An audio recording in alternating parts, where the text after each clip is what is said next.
The morning my parents asked about the money, I was standing at my kitchen counter making banana pancakes for my daughter. The pan was warm. Butter was starting to brown around the edges. My daughter, Ellie, was sitting at the table in pink socks, tapping her fork against a paper plate and telling me one of her stuffed animals needed its own pancake too. It was a normal Saturday morning. Quiet. Familiar. Then the doorbell rang. My father was standing there in his windbreaker, hands in his pockets, jaw set. He did not say good morning. He looked past me into the house and said, "So you really decided not to send it." I knew exactly what he meant. A week earlier, he and my mother had forgotten my little girl's 6th birthday. Then, days later, my niece was smiling in a family photo with a brand new phone in her hand. And somewhere between those two moments, a promise I had made about their kitchen renovation quietly stopped feeling possible. I stepped back and let him in. I did not argue at the door. I did not raise my voice. I had already learned that silence tells me more than questions do. At that point, I still had not said everything I was thinking. I had not shown him the screenshot I saved. I had not mentioned the missed calls. And I definitely had not told him about the envelope sitting in my desk upstairs. I just closed the door behind him and waited. My name is Lauren. I'm 33, married to my husband, Ben, and we live outside Columbus, Ohio, in a plain 2-story house with squeaky floors and a backyard that never quite dries after rain. Ben manages shipping for a regional supplier. I work in a pediatric dental office. We do well enough. Not flashy. Not struggling. Just steady. We have one child, Sadie. She had just turned 6. She's the kind of kid who lines up her crayons before she uses them and says sorry when she drops a cracker on the floor. She talks to dogs like their neighbors.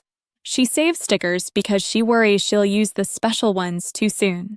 Her birthday that year mattered to her in a very serious, 6-year-old kind of way. She called it her real kid birthday. She had been talking about it for months. We kept it simple. A few decorations in the dining room. A sheet cake with strawberries on top. Lemonade in a clear dispenser that kept sweating onto the table. Her favorite paper plates with little gold stars around the edge. The house smelled like sugar and balloons, and the pizza Ben picked up on his way home. My older sister, Megan, came early with her 2 kids. Her daughter Ava is 14, and her son Luke is 9. Megan is practical in the way some people are naturally funny. She notices everything, but she does not always say it out loud. She brought Sadie a watercolor set, a stack of heavy paper, and a little zip case to keep it all together. Sadie held that case to her chest like someone had handed her treasure. My parents arrived late. Not shockingly late by their standards. About 40 minutes.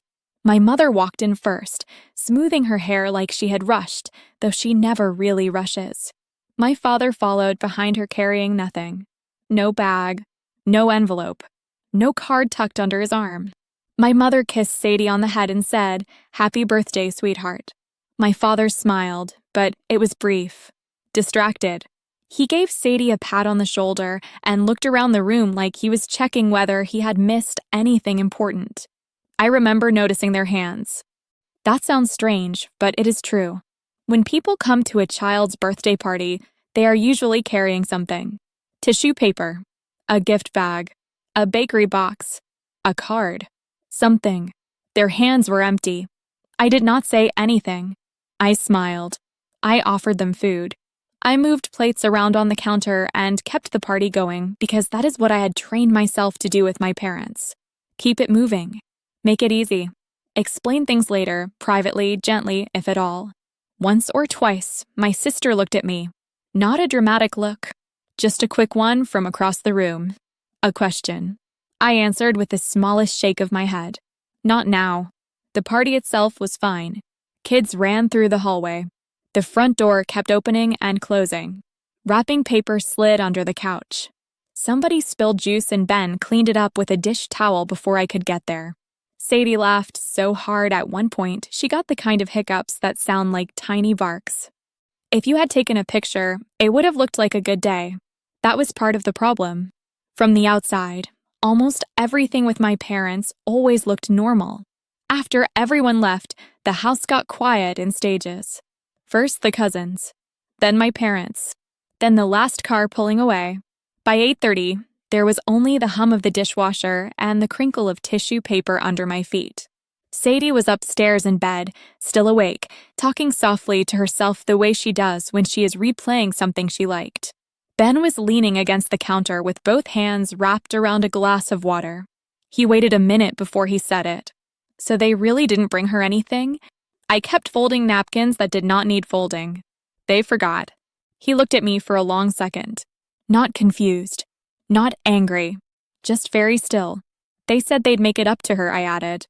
Ben nodded once, but he did not agree. I could tell.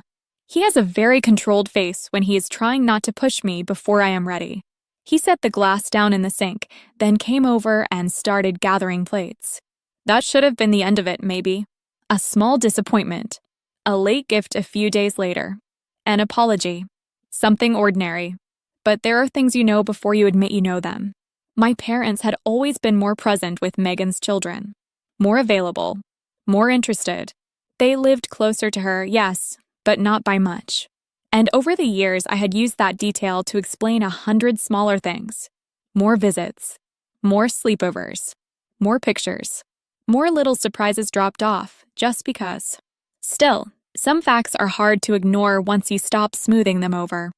At my mother's house, there were framed school portraits of Ava and Luke in the hallway. My daughter appeared once in a smaller frame near the den, half covered by a ceramic bird. When my mother posted online, it was usually Megan's kids at the zoo, Negan's kids baking cookies, Negan's kids on the porch in matching pajamas at Christmas. Sadie showed up now and then, usually in a group shot, usually at the edge. I told myself not to be childish about it. I told myself families are uneven. People get busy. Distance matters. Schedules matter. Life stacks itself unfairly sometimes, and not every imbalance is cruelty. That is what I told myself while I loaded plates into the dishwasher and wiped frosting from the counter. Then I went upstairs to check on Sadie. Her room smelled faintly like shampoo and crayons. Her new watercolor case was open beside her bed. She was under the blanket, cheeks pink from the bath, hair pushed back from her forehead. "Did you have a good birthday?" I asked her. She smiled and nodded. "Aunt Megan's gift is my favorite. Don't tell the others." I smiled back, but something in my chest tightened. She did not ask why Grandma and Grandpa had come empty-handed. She did not wonder out loud if they forgot. She just rolled over, hugged one of her stuffed animals, and closed her eyes like there was nothing unusual about it at all. That stayed with me longer than anything else. Over the next few days, I kept expecting some small correction. A package on the porch. A card in the mail. A quick stop by with a gift bag and an awkward apology. Every time my phone lit up, I checked.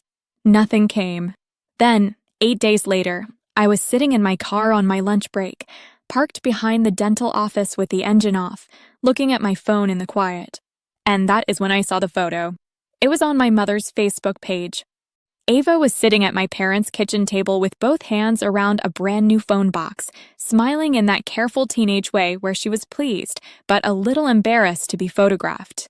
The caption said, "Only the best for our girl." I stared at it for a long time. My lunch was still in my lap. One of those chopped salads that always smells a little too sharp once the dressing is on it. A truck was idling somewhere across the lot. I could hear the rattle of an air unit behind the building. Everything around me kept moving like it was a normal Tuesday, and for a minute I just sat there with the phone in my hand and let the picture settle into place. Then I saved a screenshot. I did not comment. I did not call right away. I put the phone face down on the passenger seat and looked out through the windshield. When I got home that evening, Ben was in the garage sorting through a box of winter things we had never properly put away. I held my phone out to him without saying anything. He wiped his hands on his jeans, looked at the screen, and read the caption twice. Then he handed it back to me. "That's not forgetful," he said. No anger in his voice. Just flat certainty. I leaned against the doorframe. No, he waited. And, because he has known me long enough to hear the part when I'm not saying, he asked the question carefully. "What do you want to do?" I remember looking past him at the shelves in the garage. Old paint cans. Garden gloves. A cooler with a broken handle. Normal things. Useful things. I liked looking at ordinary objects when I felt unsteady. They gave me something solid to rest my eyes on. I don't know yet, I said. That was the truth. Because the real problem was not the phone. The phone was just the first thing I could not explain away. If I was being honest, there had been years of smaller moments before that. The kind that sound petty when you say them out loud one by one, but together they build a pattern you cannot unsee. There was the year my mother took Ava school shopping and posted pictures from 3 different stores, while Sadie got a late birthday text with 3 balloon emojis and no call. There was the Christmas when Luke got a bike and Sadie got pajamas 2 sizes too big, still with the clearance sticker on the sleeve. There was the spring recital my parents somehow missed because my father had to check on something at the house, only for Megan to mention later that they had been over there helping her set up patio furniture. None of it, on its own, seemed large enough to confront. That is how people get away with things like this for years. They do them in pieces. I made dinner. We bathed Sadie. We cleaned the kitchen. Life kept its shape. But around 9 that night, my phone started buzzing on the counter. First my mother, then my father, then my mother again. I let the first few calls ring out. By the time I went upstairs with a basket of laundry, there were 8 missed calls. When I came back down, there were 14. Then texts started. Call us. We need to talk. This is not okay. I read them all. I answered none of them.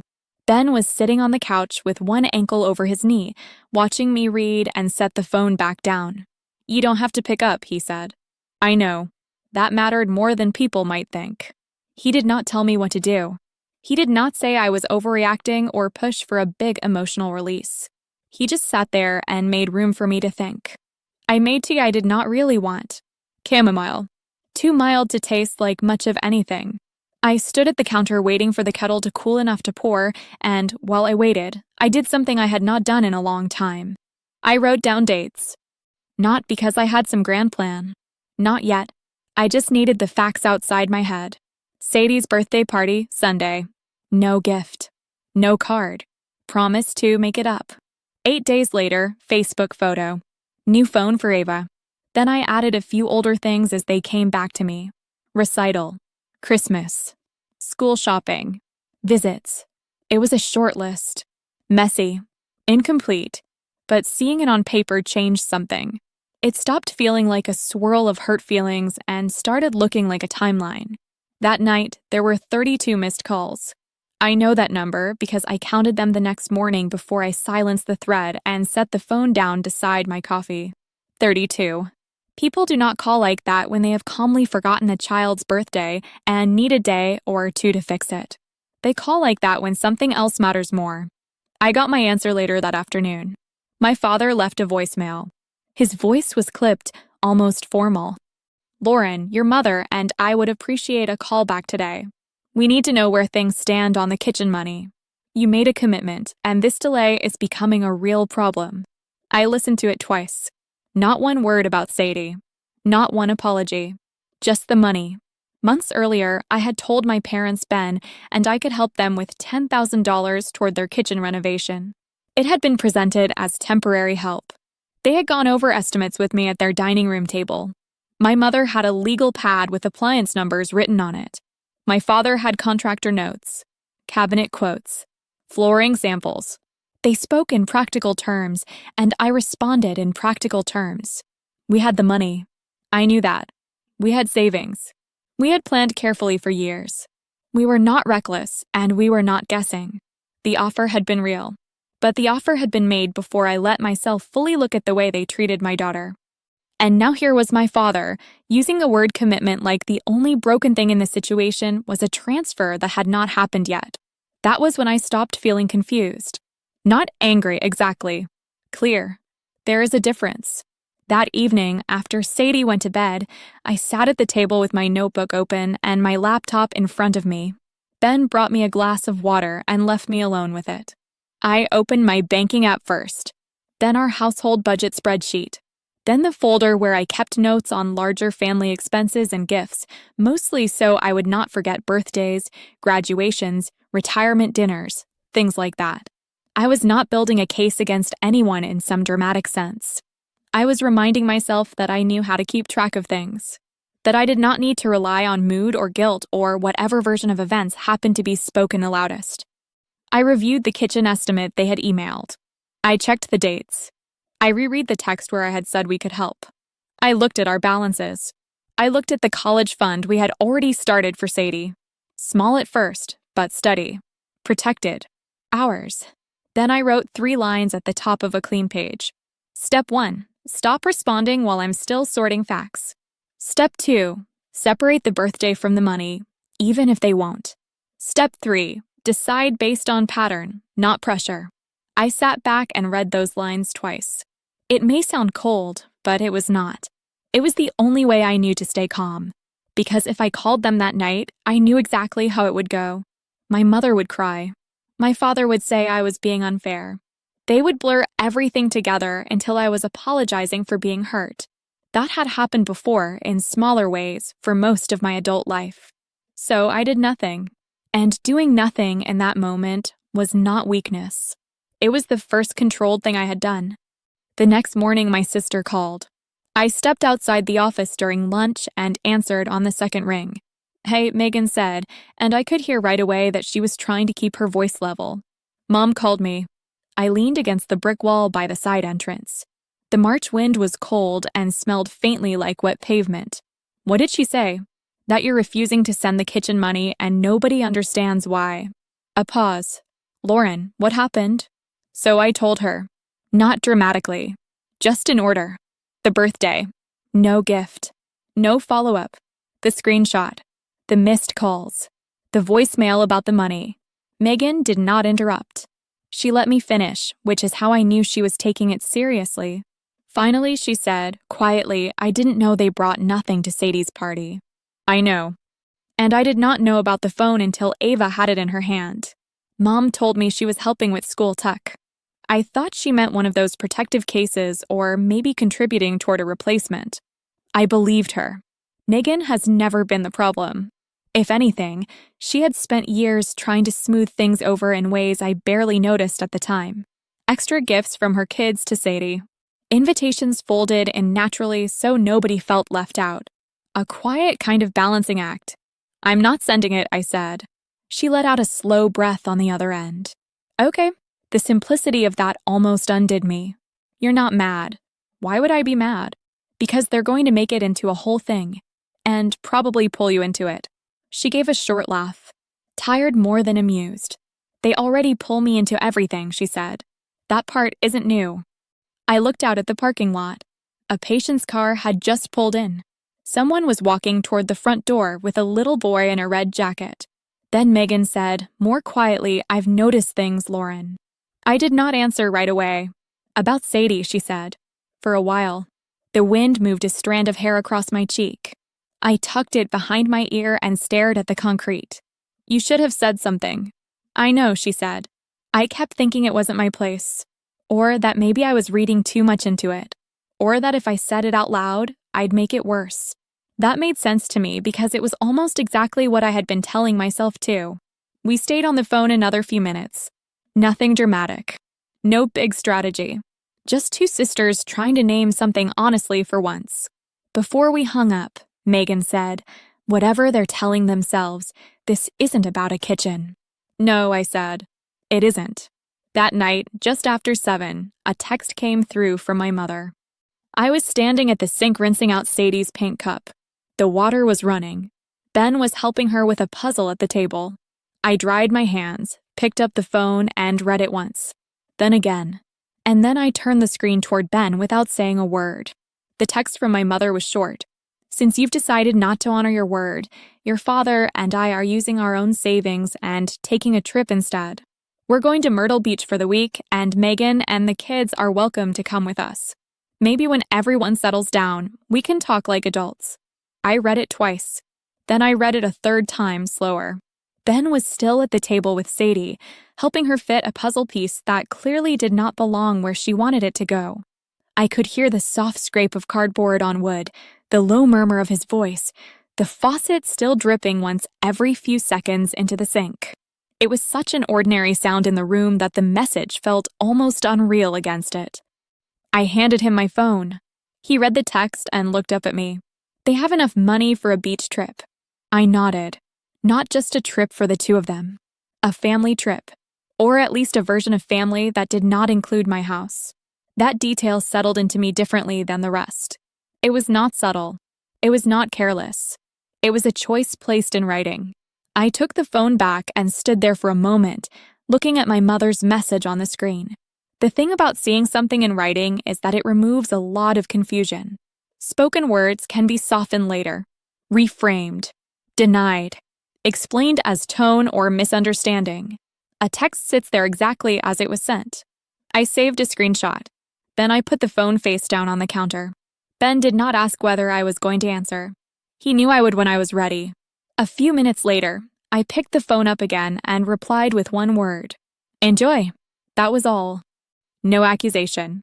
No long explanation. No attempt to educate anyone on what they had done. Just one clean word, sent without heat.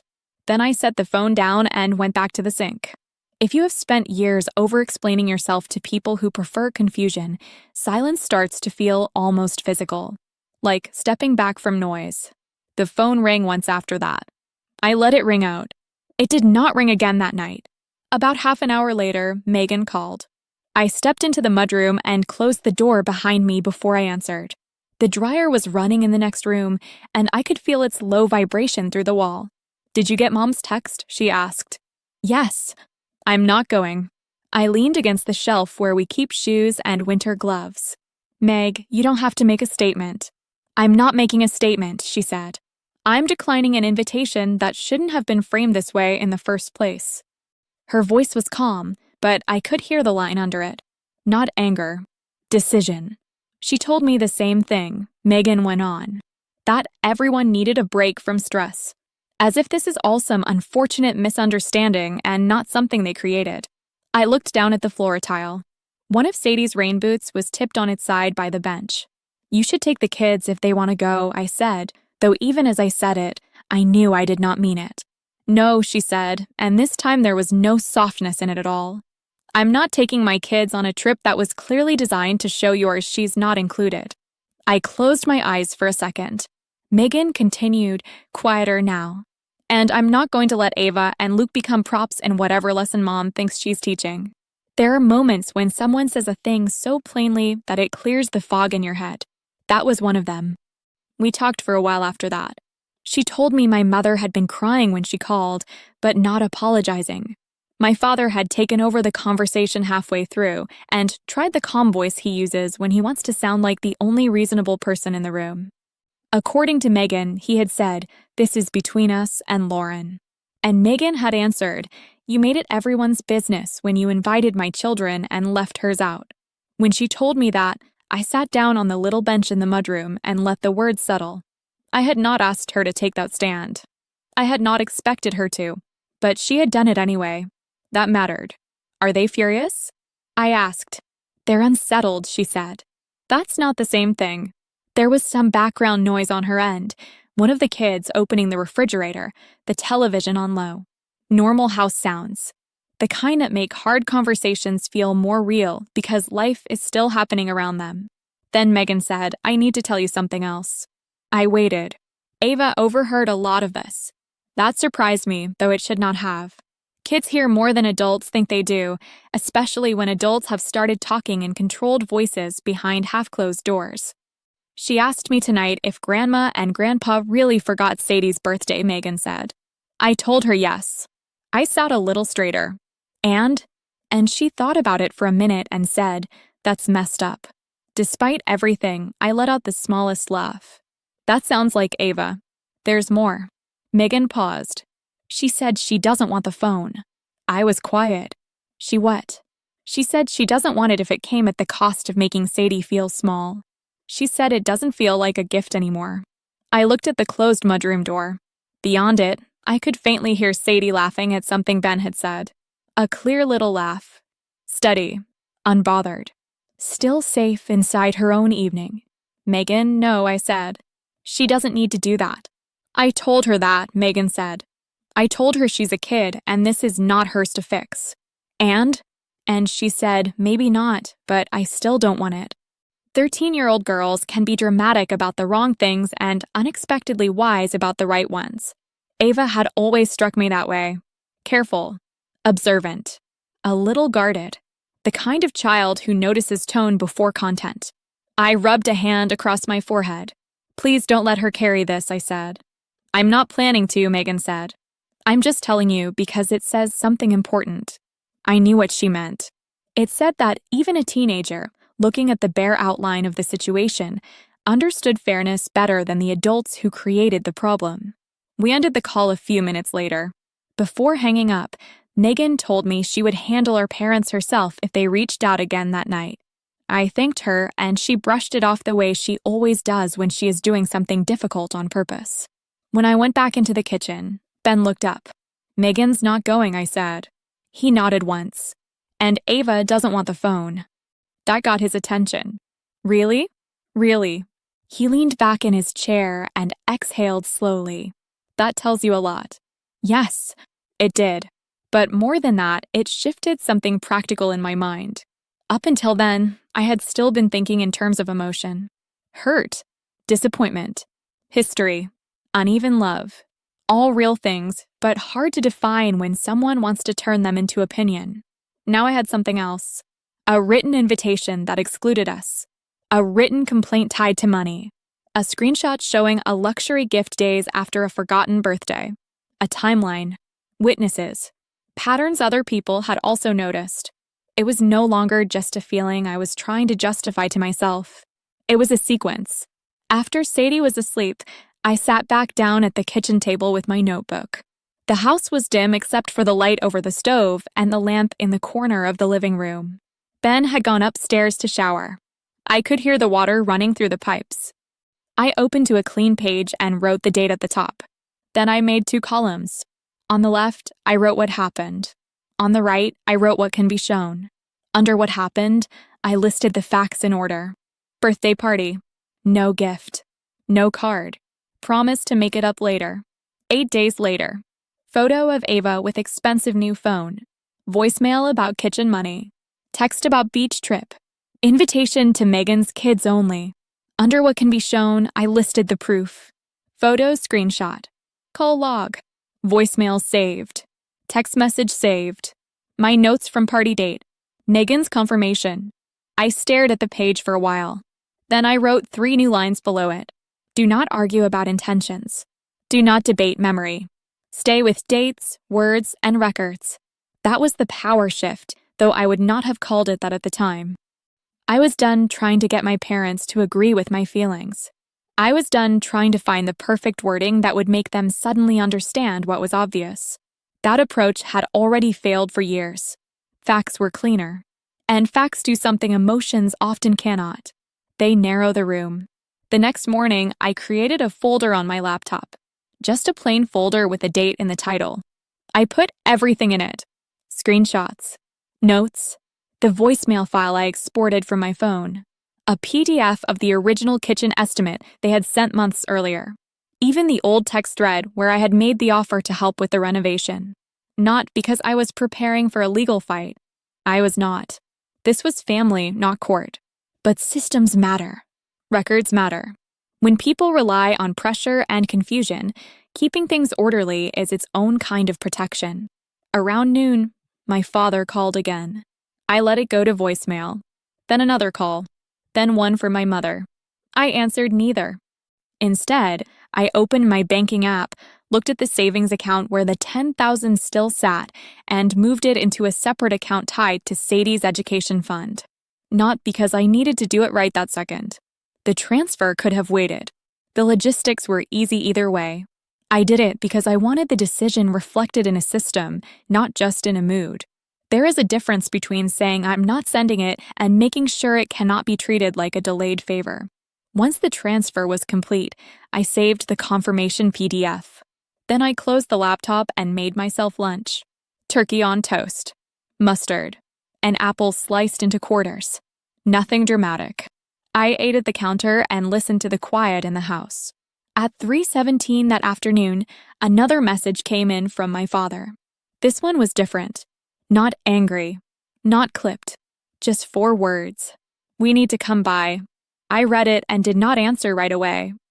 I set the phone down, rinsed my plate, dried my hands, and looked out the kitchen window at the backyard fence, still damp from rain. Then I picked the phone back up and typed 3 words. Tomorrow. 10 o'clock. And then I waited. They arrived at 9:56. I was at the dining room table with a mug of coffee that had already gone lukewarm. The curtains were open just enough to let in the gray light from outside. It had rained overnight, and the streets still looked dark and damp. Ben was home, but upstairs with Sadie, giving me space and also, I think, making sure she stayed out of the middle of it. When I saw my parents' car pull in, I did not rush to the door. I closed my notebook. I straightened the stack of papers beside it. Then I stood and walked over. My mother came in first this time. She had her purse tucked under one arm and sunglasses pushed up on her head, though there was no sun to speak of. My father followed her, carrying nothing, shoulders tight, mouth set in that flat line he uses when he has already decided he is the reasonable one. I stepped aside and let them in. Morning, I said. Neither of them returned it. That told me enough. I led them to the dining room instead of the kitchen. That was intentional. The kitchen invites motion, distraction, little domestic detours. The dining room keeps people seated. It slows things down. My mother noticed the papers on the table immediately. Her eyes moved to the notebook, then to the printed screenshots, then back to me. What is all this? She asked. Just a timeline, I said. Sit down. I said it calmly. No edge. No challenge. Just a direction. They sat. I remained standing for a second longer, then took my seat at the head of the table. I had not planned that detail, but once I was there, I understood why it mattered. It gave the conversation shape. This was not going to drift. For a few seconds, nobody spoke. I could hear the refrigerator humming in the next room and the faint creak of the upstairs hallway. Somewhere outside, a truck backed up with a soft beeping sound and then moved on. My father folded his arms. We need to clear something up. Good, I said. So do I. My mother leaned forward first. Lauren, this has gotten completely out of hand. I looked at her. Then, let's keep it simple. That seemed to throw her off a little. She glanced at my father, then back at me. He stepped in. You made a commitment to help us with the kitchen. We planned around that. Then you stopped answering calls. Then your sister gets dragged into it. This whole thing has become ridiculous. I let him finish. Then I opened the notebook. This is exactly why I wrote things down, I said. I turned the notebook so they could see the page. Dates. Short entries. Nothing emotional. Just a clean sequence. My mother frowned like the sight of handwriting itself was somehow aggressive. I began at the top. Step 1, I said, and I kept my voice even. Separate the birthday from the money. Because you've been trying to force them together and they are not the same issue. My father made a small impatient sound. They became the same issue when you decided to use one to justify the other. No, I said. They became connected when you made your first voicemail about the money instead of your granddaughter. Silence. I picked up my phone from the table, pressed play, and set it down between us. My father's recorded voice filled the room. Calm. Controlled. Asking where things stood on the kitchen money. Saying the delay was becoming a real problem. When it ended, I set the phone aside. That message, I said, came after Sadie's birthday. After you showed up with no gift. After you said you'd make it up to her. And there is no mention of her in it at all. My mother shifted in her chair. We were going to make it up to her. It had been 8 days. We were busy. I slid one of the screenshots across the table. It was the Facebook photo of Ava with the phone. My mother did not touch it. My father looked at it and then away. I did not fill the silence for them. That was part of the plan too. Silence had always made me uncomfortable before. I rushed to soften it, explain inside it, rescue other people from what they had just made awkward. This time I let it stay where it was. Let them feel the shape of it. Finally, my father said, that phone was for school. She is 14, I said. And it was a top-tier model. That's not the point, my mother said quickly. No, I said. It isn't. The point is the timing. I slid the second screenshot over. Her text about the beach trip. This one she did touch. Only for a second, with 2 fingers, like it might stain. My mother looked up at me. That message was written in frustration. I'm sure it was. You're acting like we planned some cruel little exclusion. I met her eyes. Did you invite me? Neither of them answered. Did you invite Ben? Nothing. Did you invite Sadie? My father exhaled through his nose and looked out toward the front window. That was answer enough. I folded my hands on the table. Step 2, I said. Stop arguing about what you meant. I'm looking at what you did. My mother opened her mouth, then closed it. I went on. You forgot Sadie's birthday. You did not correct it. You bought Ava an expensive phone within days. Then, when I did not immediately transfer money, you contacted me repeatedly about the kitchen. Then you sent a message inviting Megan and her children on a trip that specifically excluded mine. My father's voice hardened. You were making this sound clinical on purpose. Yes, I said. That landed. He blinked once, like he had not expected me to admit it so plainly. Yes, I repeated. Because when things are vague, I get talked out of what I saw. I'm not doing that anymore. My mother looked down at the table. Her lipstick had worn off a little at the center. It was such a small, ordinary detail, but I remember noticing it because everything else felt so tight. We did not mean to hurt her, she said, more quietly now. I nodded once. I understand that you may believe that. That irritated my father immediately. There it is, he said. That tone. Like you're some judge. No, I said. Just her mother. The room went still. I had not raised my voice. I had not leaned forward. But that sentence settled heavier than anything else I had said, because it was the only role that mattered in that moment. My father uncrossed his arms and sat back. And then he said the thing I had known, in some form, for years, but had never heard spoken plainly. You and Ben are doing fine. Megan is the one who needs help. The sentence sat there between us. No one moved. I looked at him for a long second, not because I was shocked, but because I wanted to be sure I answered the version he had actually said, not the softer version he might later claim to have meant. So, because my husband and I are stable, I said, my child should expect less from her grandparents. That is not what I said. It is exactly what you said. My mother finally stepped in, flustered now. No, your father means Megan has more on her plate. She's raising 2 kids on her own. Things have been tighter for her. We've just tried to balance that. I turned slightly toward her. Helping more is one thing, I said. Loving more is another. You crossed that line a long time ago. She looked as if I had slapped her, though my voice never changed. That was the strategic shift in full. Not because I suddenly became harsh, but because I stopped carrying their preferred version of events for them. I was not helping them phrase this as concern. I was not helping them make it sound accidental. I was naming the pattern. My father rubbed one hand over his mouth.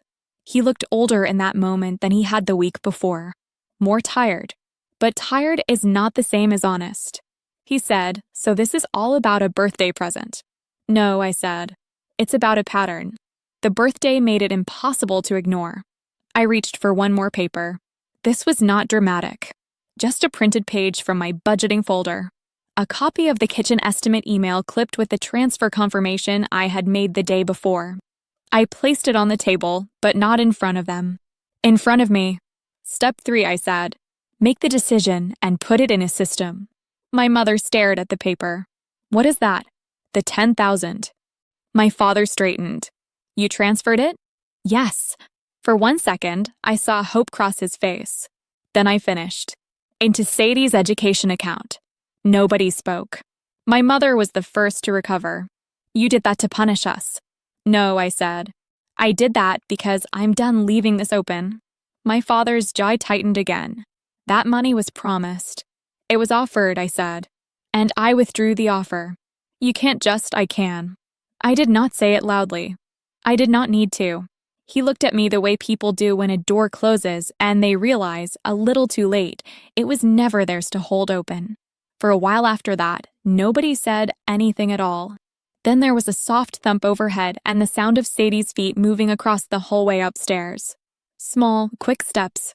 Ben's voice followed, low and steady, and then the floor quieted again. My mother heard it too. Her face changed. Not completely. Not enough to erase anything. But something in it finally shifted away from offense and toward recognition. She looked down at the photo of Ava with the phone, then at the beach text, then at the notebook page with the dates. Very quietly, she said, "Did she notice?" I answered her honestly. "No," I said. And that's part of what bothered me most. My mother's eyes filled immediately. My father looked at her, then at me, and for the first time all morning, he had nothing ready to say. I closed the notebook. Then I waited. My mother cried quietly at first. Not the dramatic kind. Not the kind with raised shoulders and broken sentences designed to pull everyone into the same emotion. This was different. She kept looking down at the papers, then up toward the ceiling, blinking hard like she was trying not to let it happen. My father stayed still beside her. He did not reach for her hand. He did not interrupt. He just sat with both palms flat on the table, staring at the transfer confirmation in front of me as if he could reverse it by force of attention. I let the silence sit for a while. Then my mother asked again. She really didn't say anything? "No," I said. "Sadie didn't ask where your gift was. She didn't ask why you came empty-handed. She didn't even seem surprised." That hurt her more than any sharper sentence would have. I could see it. Because there are some truths that sound worse when they are simple. You do not need to decorate them. You just place them on the table and let them do their work. My father finally spoke. "She's 6. Kids don't track these things the way adults do." I turned my head and looked at him. "She tracks plenty," I said. "She notices who comes. She notices who stays. She notices who remembers things about her. She just doesn't have adult words for it yet." He opened his mouth, then closed it. That was becoming a pattern too. My mother took a tissue from her purse and pressed it under one eye. "Lauren, I know this looks terrible. It is terrible." She flinched a little, but I did not soften it. This was the confrontation, whether any of us wanted to call it that or not. And I had already decided I was not going to spend it making them more comfortable with the facts. She folded the tissue in half and then in half again, a nervous little motion. "We didn't sit around deciding to hurt your daughter." "I didn't say you did." "Then what are you saying?" I kept my hands folded on the table. "I'm saying harm still counts when it's predictable." That landed harder than I expected. My father looked up sharply. My mother went very still. I went on before either of them could get out ahead of it. "You had years to notice the imbalance. Years. More visits with Megan's kids. More gifts. More time. More attention. More photos. More effort. I kept telling myself there were reasons. Distance. Schedules. Circumstances. But at some point, if the same child keeps getting less, it stops being an accident." No one interrupted. I did not rush. I did not stack sentence on sentence. I let each one stand. My father leaned back in his chair and rubbed a hand over his face. "You're making us sound cruel." I answered him the same way I had answered everything else that morning. "I'm describing outcomes." He looked irritated by that, maybe even a little trapped by it, which, in a way, he was, because outcomes are hard to argue with. They are already sitting there. My mother glanced toward the doorway, toward the kitchen, toward the stairs. "Can I see her before we go?" No, that one came quickly. Not angry. Not sharp. Just immediate. My mother stared at me. "Lauren." "No," I said again. "Not today." "Why not?" "Because this is not a cleanup visit." She looked stunned. I understood why. For years I had been the one most likely to make things easier, smooth the edge, let them leave with some version of reassurance. But I had spent too much time that week understanding a very plain truth. Access is not the same thing as repair. So I explained it once, calmly.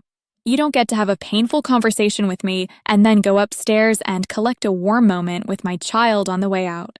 Not today. Today is for clarity." My father gave a short, disbelieving breath through his nose. "You're controlling every piece of this." "Yes," I said. "In my home, around my daughter, I am." That ended that. He looked at me for a second like he wanted to object, but there was nowhere stable to place the objection. Not without sounding worse. My mother's eyes filled again. Then she asked something I had not expected. "What do you want us to do?" I sat with that question. It was the first useful one either of them had asked all morning. Not because I thought they were suddenly transformed. Not because one question erases years of imbalance. But because it was specific, actionable, it was finally pointed in the right direction. So I answered just as specifically. I want 3 things, I said, and I want them in order. My father shifted in his chair, but he did not interrupt. First, I want you to stop talking about the 10,000 as if it is still part of this conversation. It isn't. That money is no longer available to you. My father's jaw tightened, but he nodded once. A small, grudging motion. Still, it was a motion. Second, I said, I want you to stop using Megan and her children to carry messages, smooth things over, or make a point. They are not a shield, and they are not a comparison set. My mother looked embarrassed then. Genuinely. Her eyes dropped to the table. And third, I said, if you want a relationship with Sadie, then build one directly. Consistently. Not on birthdays only. Not in reaction to consequences. Not when it makes you look better. Actually build one. The room was very quiet. I could hear the wall clock in the kitchen ticking. Slow. Steady. A sound I usually tune out completely. My mother asked, almost in a whisper, what does that mean? It means calls. Visits you actually keep. Remembering what she likes. Asking about school. Showing up the same way you show up for the other kids. Not as a grand gesture. As a pattern. My father stared at the table. You make it sound like a performance review. No, I said. I'm making it measurable. That got his eyes back on me. And it was true. I had spent too many years trying to judge change by tone, by guilt, by whether my mother sounded tender on the phone or my father seemed less sharp for a week or 2. None of that holds. What holds is pattern, frequency, reliability, follow-through, not emotion, process. My mother slowly folded the tissue again. Then she said, we can do that. It was the first time all morning she had said anything that sounded less like defense and more like responsibility. I did not reward it. I also did not challenge it. I just said, then do it. A few seconds later, my father stood up. I thought for a moment he might be getting angry again. He does that sometimes when he feels cornered rises too fast, pushes the chair back harder than necessary, turns motion into authority. But this was different. He stood, then stopped with one hand on the chair back, looking at the notebook, the screenshots, the printed transfer confirmation. He looked tired. Not theatrically tired. Just older than when he walked in. I don't know how this got here, he said. I believed that more than most of what he had said all morning. Not because I thought he was innocent, but because people often do not notice the shape of damage while it is happening, especially when it benefits them. I answered carefully. I think it got here slowly. He nodded once. My mother looked at him, then back at me. We should have noticed sooner. Yes, I said. You should have. Again, no drama. Just agreement with a fact. That is something people misunderstand about confrontation. They think it has to sound hot to be real. It doesn't. Some of the strongest lines I have ever said in my life were spoken in the same tone I used to confirm an appointment. My mother put both hands around the tissue now, twisting it slightly. Can I ask you something? Yes. Did Megan say anything to you? I knew what she meant. Was there a campaign? A side conversation? Some coalition forming behind their backs? She told me she wasn't going on the trip, I said. And she told me Ava overheard enough to know something was wrong. At the mention of Ava, my mother's face tightened. I decided in that moment to tell them. Not as a weapon. As information. Ava didn't want the phone, I said. Once she understood what had happened, she said it didn't feel like a gift anymore. My mother closed her eyes. My father looked away. Neither of them spoke. That silence felt different from the earlier ones. Less defensive. More exposed. After a moment, my father asked, without looking at me, did she say that? Yes. He nodded once, still not meeting my eyes. Sometimes the clearest mirror is not the person you hurt. It is the child standing nearby who understands fairness faster than you do. I let that sit there. Then my mother took a breath and said, we need to talk to Megan. Yes, I said. You do. And Ava. Yes. My father finally looked at me again. And Sadie. I held his gaze.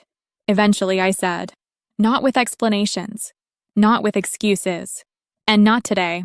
He accepted that. I could see it in the way his shoulders dropped slightly.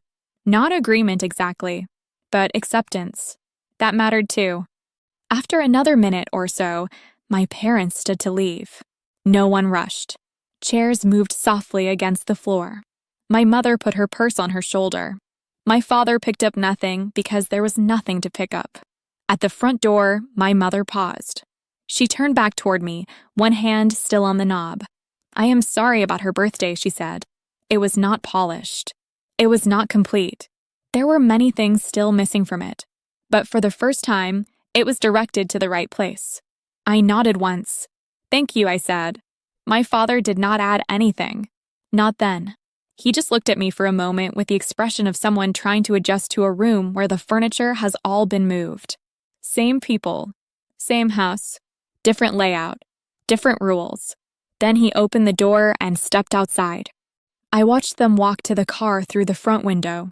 My mother got in first.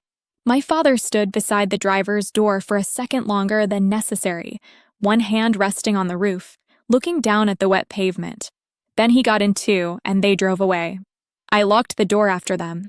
Not because I was afraid they would come back in, just because I wanted to hear the lock catch. That small click felt final in a useful way.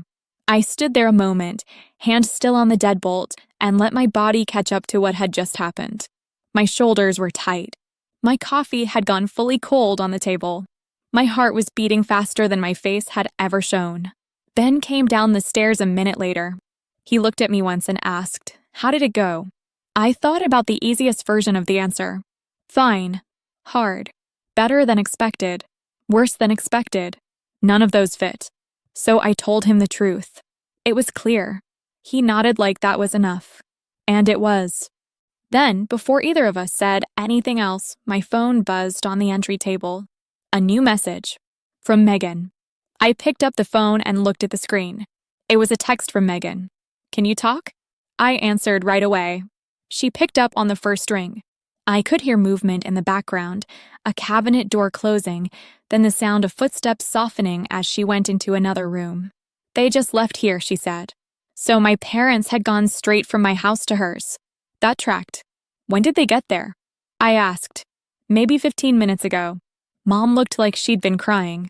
Dad had that quiet face he gets when he's trying not to make things worse by talking. I sat down at the dining room table again. The papers were still spread neatly in front of me, exactly where I had left them. I straightened one corner of the transfer confirmation while Megan talked. What happened? They apologized, she said, and then added, not perfectly, but clearly. I listened. My mother had started with Ava, not with Megan, not with herself, with Ava. She had told her she was sorry for putting her in the middle of something unfair. She had admitted the phone had become the wrong kind of gift because of the way everything around it lined up. According to Megan, she did not argue when Ava said she did not want it. My father had spoken less, but when he did, he said something simple. He told Ava she should not have been placed in a situation where she felt chosen over her cousin. That mattered. Not because it fixed anything on the spot, but because it named the problem without softening it. Then Megan told me the rest. After that conversation, Ava asked whether she could return the phone. It had been open too long to take back to the store at full value, but she and Megan looked into resale options and found a local electronics buyer willing to pay a fair amount because it was still in nearly perfect condition. I sat very still as Megan explained it. "She's sure?" I asked. "Yes. You didn't push this?" "No. I tried not to. I asked her 3 times if she wanted to think on it longer. She said no." There was a pause on the line. Then Megan said, she has an idea. I waited. She wants the money split evenly between herself, Luke, and Sadie. I closed my eyes for a second. Megan kept talking, practical as ever, probably because she knew if she stopped I might cry. She said if the original gift now feels unfair, then the fairest thing is to make the result equal. 3 kids. 3 shares. No speeches. No ceremony. I let out a slow breath. The house was quiet around me. Ben had taken Sadie out back for a few minutes because the rain had finally stopped, and through the window I could see her in her yellow rain boots near the fence, crouched over something in the grass. That was Ava's idea? I asked. Yes. I looked down at the notebook, still open on the table. Dates, records, screenshots. So much order, and then this one unexpected act of decency from a 14-year-old girl that no process could have produced. What did Mom and Dad say? Mom cried again. Dad mostly stood there with his hands in his pockets. But neither of them objected. I believed that. Because once the facts were laid out cleanly, there was not much room left to object without saying something worse. The phone sold 3 days later for $912. I know the number because Megan texted me the screenshot from the resale receipt. Item details, condition grade, sale amount, tax notes, a plain digital record from a small local electronics place. It sat in my messages beneath the old screenshots from my mother and the call log from that week. One more piece of proof, but this time it documented something being corrected instead of distorted. Ava kept $304 for herself. Luke got the same. And Megan sent me a screenshot showing she had transferred $304 into a small savings account for Sadie until we decided what to do with it. I stared at that screenshot for a long time too. Then I transferred the exact same amount from that savings sub-account into a separate envelope category in our budget app labeled Sadie art/camera/books. Again, not because I had to do it that second. Because I wanted the repair reflected in a system. A few days later, Megan brought the kids over on Saturday afternoon. The weather had turned mild. The yard still smelled damp, and the house had that clean weekend smell from open windows and lemon cleaner on the counters. Ben was in the garage sorting tools. I had a pot of tea on the stove and a plate of sliced apples on the table. Megan came in carrying nothing special. No dramatic bags. No staged moment. Just herself, Luke trailing behind with a shoelace untied, and Ava holding a folded sheet of notebook paper. Sadie ran in from the living room in socks and nearly skidded into the wall when she saw them. There was hugging, noise, the usual cousin traffic. Then Ava sat down cross-legged on the rug and unfolded the paper. It was a list she had made for Sadie. Not a childish list. A careful one. Item names, rough prices, little notes beside some of them. A kid's instant print camera. A watercolor book with heavier paper. A beginner art set in a hard case. A stack of picture books from a local shop. One of those small desk lamps shaped like an animal. She made this herself, Megan told me quietly from the couch. I believed that too. Ava looked up at Sadie and said, "Since this is your part too, I thought maybe you could choose what you want first." Sadie took the paper with both hands like it was a very official document. She sounded out a few words, asked questions about 2 of the items, then pointed to the little camera. "The one that prints pictures," she said. "Can I get that?" "Yes," Ava said. Sadie considered the page again, very serious now. "Can we take pictures together?" Ava smiled in that restrained way teenagers do when something gets to them a little more than they expected. "Yeah," she said. "We can." Luke, meanwhile, had already decided his share was going toward a giant pirate ship Lego set he had been talking about for months. He explained this to everyone in detail, with hand motions, before anyone had actually asked. Megan rolled her eyes. "He's been researching it like a contractor." That made me laugh. Ava said she wanted to keep her share in savings. Of course she did. Nothing about that afternoon felt grand. And that is part of why it stayed with me. It was children on a rug, discussing money in the most direct and decent way available to them. No punishment. No performance. Just a small attempt to put something crooked back into line. My parents were away in Myrtle Beach through most of this. They went without Megan and the kids. Just the 2 of them. 5 days. A condo near the water, according to what my mother later mentioned. My father apparently spent a lot of time walking. My mother read on the balcony and, by her own account, did not enjoy herself nearly as much as she had expected to. I did not contact them. Neither did Megan. That silence gave everything room to settle. When they came back, my mother called Megan first. Not me. At first, that bothered me. Then I realized it made sense. Megan had become the third-party confirmation in all this, the witness they could no longer write off as too sensitive or misunderstanding. She knew what happened. She had no reason to exaggerate it. And her children had now been directly affected too. According to Megan, my mother asked just one question at the start of the call. Did we really do this that badly?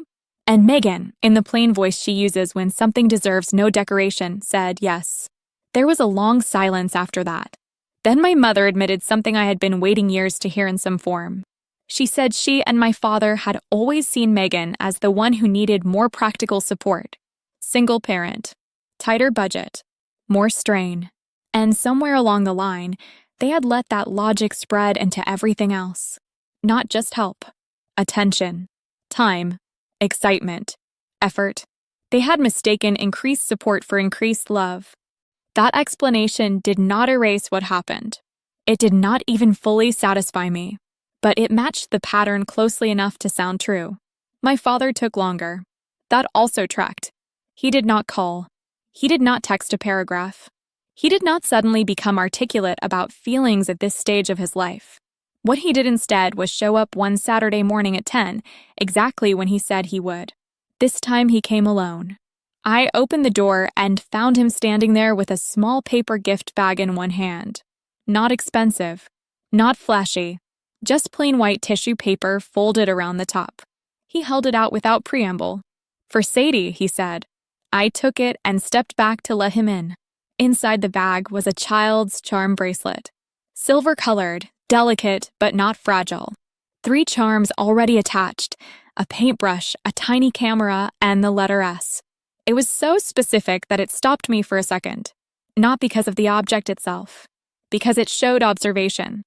He had noticed the art things, noticed the camera, noticed her initial. It was late, very late, but it was not generic. She can add to it over time, he said, still standing in the foyer. If she wants. I looked at him. I know this doesn't cover it, he said. No excuses after that. No speech. Just that one sentence.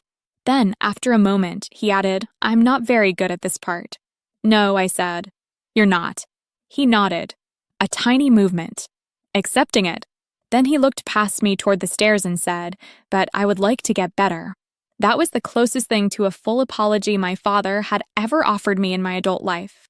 And because I had documents, dates, screenshots, receipts, and another adult witness confirming the same pattern I had lived inside for years, I did not need more language than that to know what it was.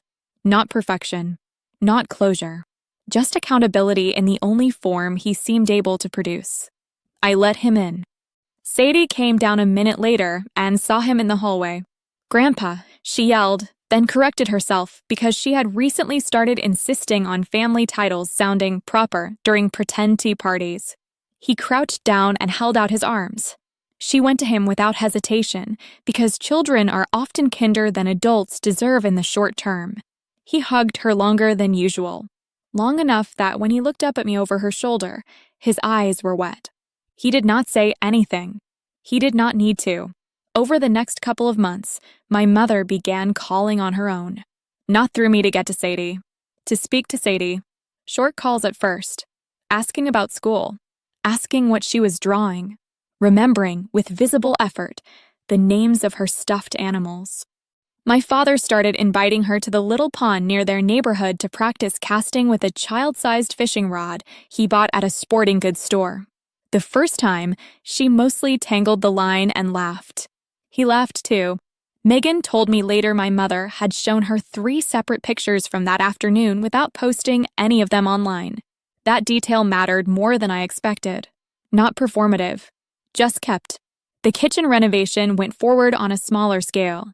Fewer upgrades. More do-it-yourself work. My father learned parts of tiling from videos and got help from Ben one weekend. Crooked in one corner, apparently. Functional.